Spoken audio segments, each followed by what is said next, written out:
o governo Lula agora fixou em lei, sancionou uma série de medidas para trazer um tratamento humanizado a todos os pacientes do SUS. Isso significa o quê? Atender as pessoas não como mercadoria. Claro, o SUS não poderia fazer isso, ó. Mas atender de acordo com questões emocionais, subjetivas e sociais de cada paciente. Dar um atendimento bom para as pessoas, né? Ser bem atendido, humanizado. Humanizado, né? Humanizado já traduz tudo, né? Como é que você tem, né, como o Gabriel falou, o SUS, que é o sistema único, né, de saúde, é universal, gratuito, que a gente evidentemente tem críticas, porque afinal de contas a demanda é gigantesca, mas conceitualmente é o melhor programa de saúde do mundo, né? A gringaiada fica tudo louca com isso daqui. Então não teria sentido se não fosse humanizado. Então, mais política pública para isso. Vamos lá. Exatamente. Conceitualmente, o SUS não envolve apenas aquele atendimento nos hospitais, nas UBSs. Envolve, por exemplo, o programa de imunizações, envolve endemias.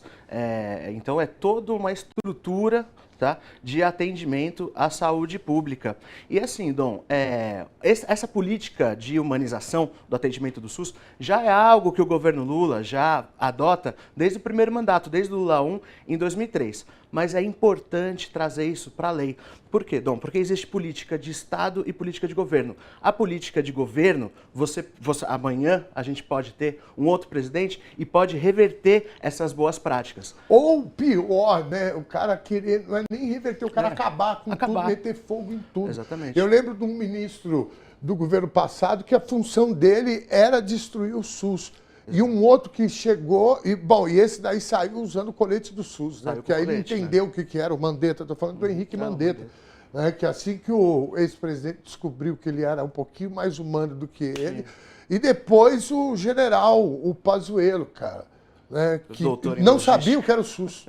Não sabia. Não, é difícil a gente pensar no que foram esses anos, particularmente para a saúde, né?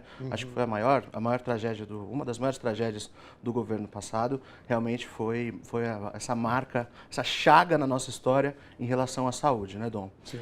E agora, como esse mecanismo de trazer à lei isso torna institucional, torna Estado. Então, independente do governo... Política de Estado, não política de Estado, vai ter que seguir.